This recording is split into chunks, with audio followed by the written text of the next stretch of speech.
National চ্যাম্পিয়নশিপের আগে রাঙার ক্ষতি করতে এসে একলব্যের কাছে ধরা পড়ল আহেরি।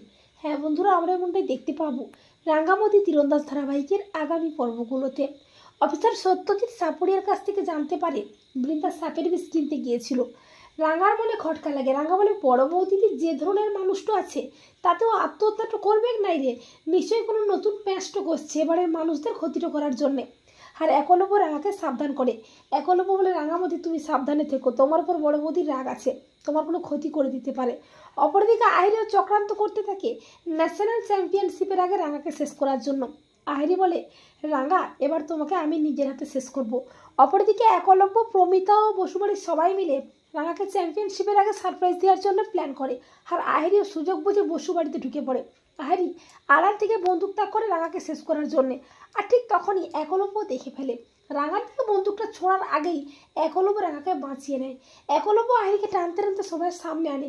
একলব্য বলে, ছি আহেরি ছি, তুমি রাঙামাতিকে মেরে ফেলতে চেয়েছিলে, ভেবেছিলাম তুমি শুধরে গেছো, কিন্তু সবটাই তোমার নাটক। তোমার মতো মেয়েরা কোনোদিন শুধরাতে পারে না। আহেরি মিথ্যের নাটক শুরু করে।